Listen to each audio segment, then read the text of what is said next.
What's good, guys? Fantasy Joe back here with some more fantasy football content.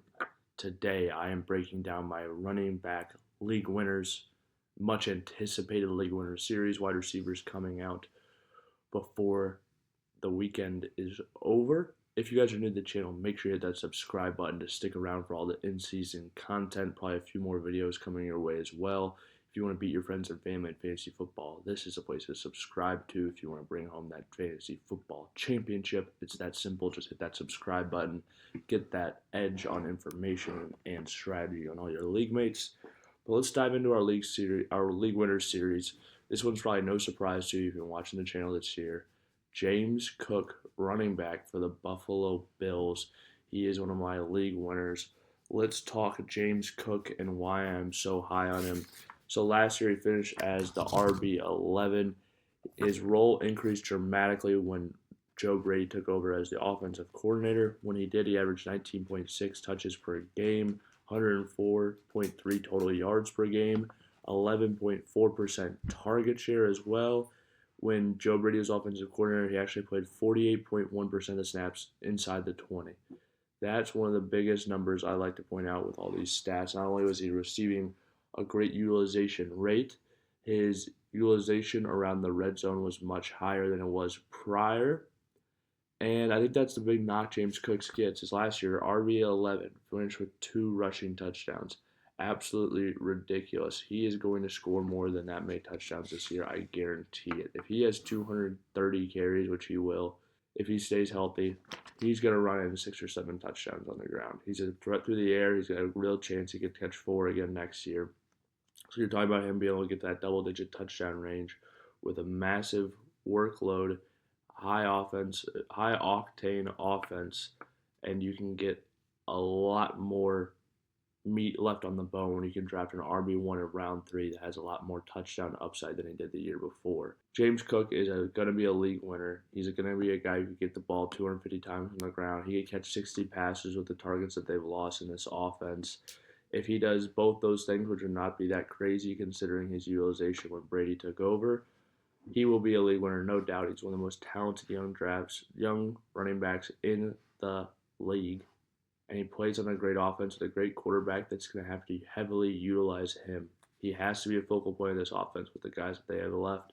Where he's going in the middle of the 4th round right now is just ridiculous to me. And I'm drafting all the James Cook I can. Like I said, he is an absolute league winner to me and somebody I would regret passing for sure.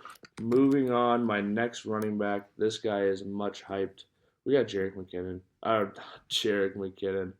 We got Isaiah Pacheco.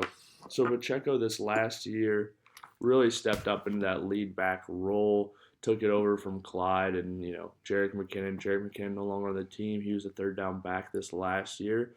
But now Pacheco's a 3rd down back. And a lot of things have opened up for him and his fantasy prospects moving forward. So Pacheco last year averaged 20.2 touches per game without Jerick McKinnon. Jerick McKinnon is not on the Kansas City Chiefs. I don't see him coming back anytime soon. He's also 7th in red zone touches and 3rd in red zone targets in Kansas City. He has a high touchdown upside for sure and a 3-down skill set. Last year, he averaged 13.7 points per game, and I could even see that going up this year.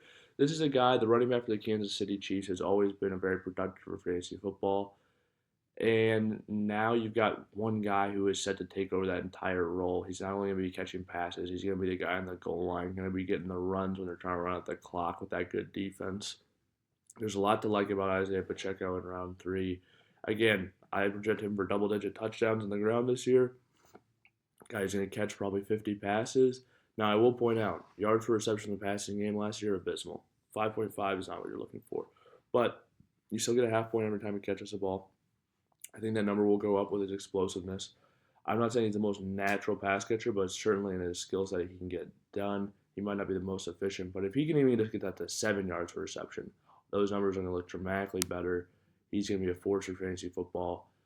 It's a similar thing with James Cook. Anytime you've got somebody who's going to be utilized on 1st down, 3rd down, utilized in the red zone as well, and has the chance to, be a pass catcher who can score double-digit touchdowns, these are guys you got to snag up. You got to draft players like this. Like I said, 13.7 points per game last year. Just to put that in perspective, James Cook, who finished an RB1, was at 12.4. So if Pacheco didn't miss a few games last season, he would have been an RB1 regardless. Now there's even less competition in that backfield around him. That offense should be better than it was last year. It will be better than it was last year. So a lot to like about Isaiah Pacheco headed into next season. This next one may be a surprise for some guys. That's right, it's David Montgomery. Now, I want to point out a few things about Monty just because I feel like um, people forget about him last year. So he missed some games, obviously, but he had 13 rushing touchdowns, over 1,000 yards on the ground, average 14.2 points per game. This is a guy that's going around 5. I still think he's going to have close to double-digit touchdowns. I'm extremely high on Jahmyr Gibbs. I am all in on Gibbs. I think Gibbs could be, is worth a first-round draft pick. But I think David Montgomery is worth a pick as well, and I think he's going way too late in drafts.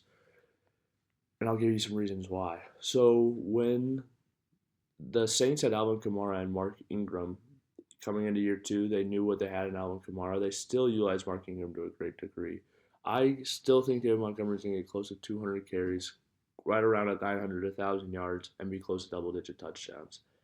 And that's his, I wouldn't say his baseline, that's what I've been projected for, but he's got the projection, and then let's say something happens to Jahmyr Gibbs. Let's say Jahmyr Gibbs goes down in week 12 for the rest of the season. All of a sudden, David Montgomery is that playoff hero that can carry you for 5 weeks, have an ungodly workload, score 7, 8 touchdowns, and just propel your team to a fantasy championship. And in the meantime, if Gibbs doesn't get hurt, he's still returning on his average draft position. I had this guy as a top 15 running back. He's going outside the top 25 most of the time, or outside the top 20. He's a great player and a good offense. And yes, I do think certain things have to happen for him to his league winner upside. But I think if you're drafting this guy as you're in the 5th or 6th round, where I see him going as your RB2, and you're loading up on star receivers, you got a hero RB, you are really setting your team up for success with the touchdown upside David Montgomery possesses on a weekly basis. Really excited about him. Think he's a great value. And now I just want to give you guys a few honorable mentions as well. This is a guy, I think the talent is there. I think he can be the guy by the end of the year, but the offense around him, who knows? Tyjae Spears, an honorable mention to me. Why? Caught 52 passes as a rookie. Was a number 1 highest graded pass blocking running back last year. He's going to stay on the field in third down situations. Pollard last year was awful behind a good offensive line, a good offense. Tyjae Spears, we've seen thrive already in this Titans system. I expect him to continue to thrive. Throwing out 2 more of our honorable mentions real quick. This one, I think people are going to be really surprised about. Marshawn Lloyd from the Green Bay Packers. Just want to throw his name into the hat. No stats here for him, but 7.1 yards per carry last year at USC. He's a big back. You see 220 at 5'9". Running good 40 time as well, can catch the ball. He really does everything. He's a little injured right now, but he is going to be utilized in this offense for sure. And if something happens to Josh Jacobs, he has a talent, skill set, offense, and offensive line to be able to step up and be a league winner. And then our last honorable mention, Rico Dowdle. So last year, Rico looked solid as a player. They let Pollard walk. Now it's him and Zeke, and older Ezekiel Elliott. I just think when he's going so late in drafts, he could potentially win this job for a really good offense. Both these backs are being left for dead. I take a shot at the Dallas backfield just because it's so late, and I think people forget how good this offense is and how valuable that running back position could be with all the touchdown upside it may possess. So draft Rico Dowdle. He's a great honorable mention. But just to go over my league winners, James Cook, Isaiah Pacheco, David Montgomery, and then my honorable mentions were Tyjae Spears, Rico Dowdle, and Marshawn Lloyd. All the honorable mentions, they need a few things to go their way for them to be able to be a league winner. But a lot of those other guys, I think, already possess the upside necessary to be a league winner. And these are guys I'm all in on, drafting everywhere. So I would do the same. If you guys are new to the channel, please hit that subscribe button, hit that like button. If you have any questions or comments, drop them in the comment section down below. I'll respond as always. This has been Fantasy Joe. Thank you so much for watching.